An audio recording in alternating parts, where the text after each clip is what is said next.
We continue to follow breaking news out of the NBA, where Damian Lillard will take off that Milwaukee Bucks jersey and head back to the Trailblazers to join Portland. Multiple reports have a 3-year deal with Portland and a player option.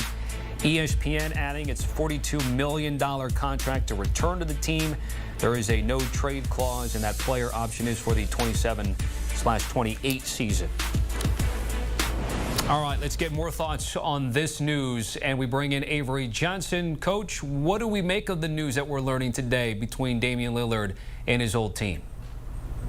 A little bit surprised because, I thought at this stage of Damian Lillard's career, even though he has to sit out this upcoming season, I thought he would join a team that would potentially be closer to winning the championship. Portland, even with this roster, currently organized, they're not a playoff team. They're not even a play-in team. And I don't see how they're going to become a playoff team or a championship level team within the next 3 years. So I'm somewhat surprised, but at the same time, it's good when you can always go back home. Damian Lillard's kids are based in Portland, so maybe he wants to spend more time with his kids and be available for them. So I think this is probably more about his kids than it is about him chasing a ring.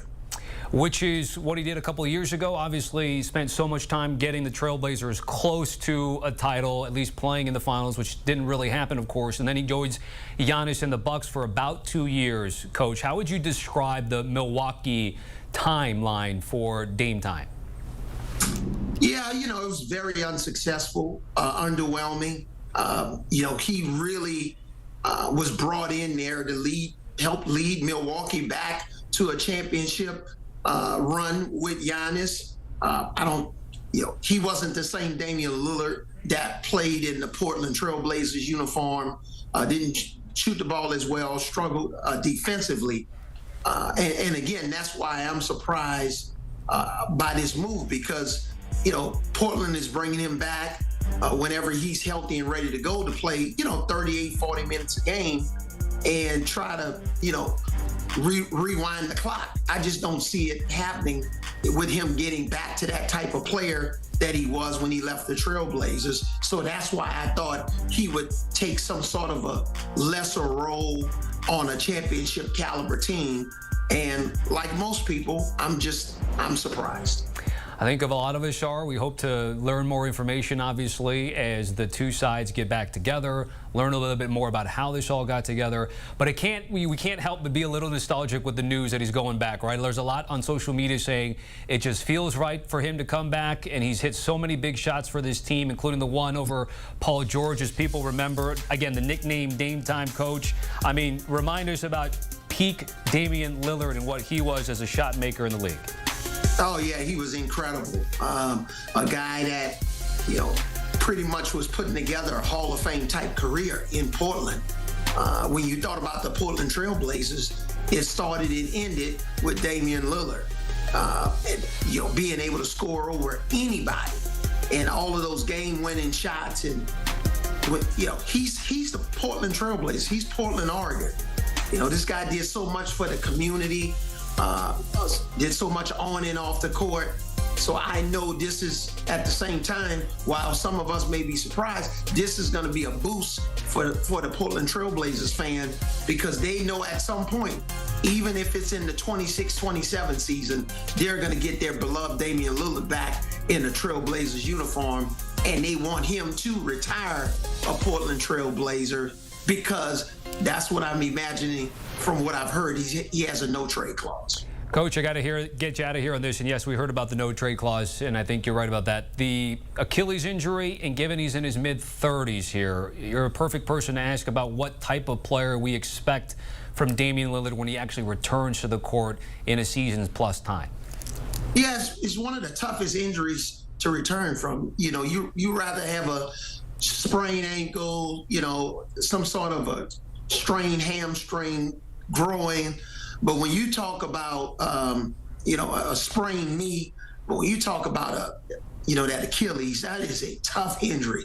But we've gotten some recent evidence. Kevin Durant came back from it, and now, you have Jason Tatum dealing with it, Tyrese Halliburton.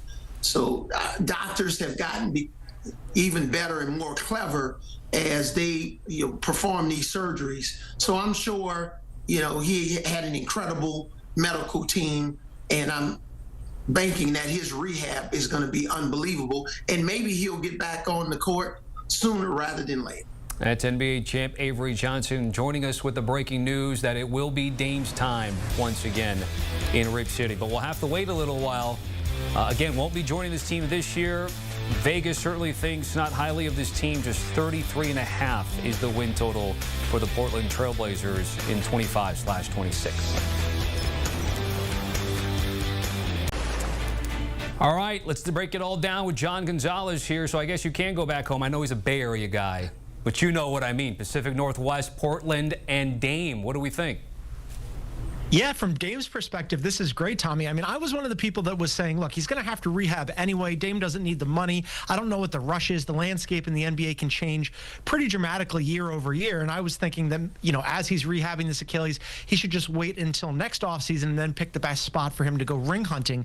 This makes sense, though, because, as you noted, best player in Blazers history, spent his entire career there with the exception of this brief sabbatical that he had in Milwaukee. So he gets to go home again. 3 for 42 is pretty great because between what you're going to get from the Blazers over the next few years and what he's going to get from the Bucks just next year, Tommy, he's going to make $70 million from those two teams. And then over the next 2 years, he's going to make $141 million. And on top of all that, Tommy, this is the part where it starts to make, from Dave's perspective, this is fantastic. Not only does he get a player option in the final season, which is rich enough, but to really sweeten this thing beyond really understanding for me from the Blazers perspective is the no trade clause.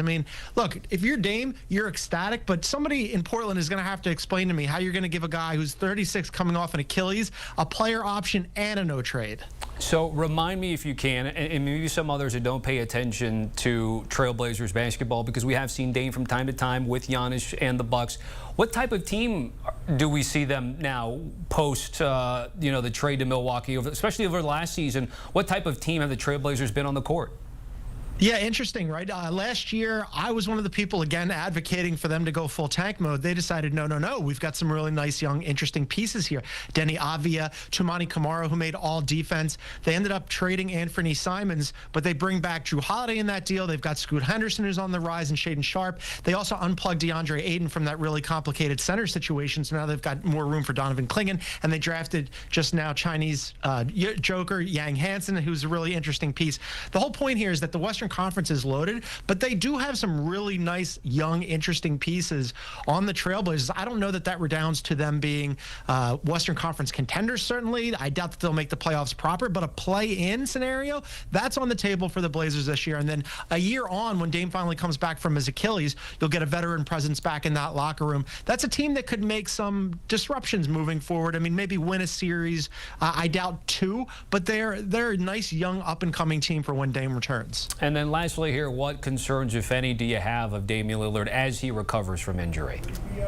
Yeah, the Achilles is a really difficult one, right? An ACL is almost routine these days. You can come back from that pretty quickly. Kyrie Irving is one of those players who's recovering and rehabbing from an ACL right now. And Achilles, as we saw, a rash of them towards the end of the season, whether that's due to playing too many games or going deep into the season. But you had one from Jason Tatum, you had one from Tyrese Halliburton, and of course from Damian Lillard. You don't want to see that happen to any player, but for a player who's going to be 36 years old when he comes off of the Achilles, it's not like he's just going to hit the court and look like the old Damian Lillard right away. It's going to take some time, not only for him to get back to being fully healthy, but also for him to look like the Damian Lillard or any approximation that he was previously. So long road ahead of Damian Lillard still, and so also for the Portland Trailblazers. Yep, going to miss the entire 25/26 season, but rejoining a team and a franchise that he knows all too well. John Gonzalez with the insight here on the breaking news. Again, that Dame time headed back to Rip City and the Pacific Northwest.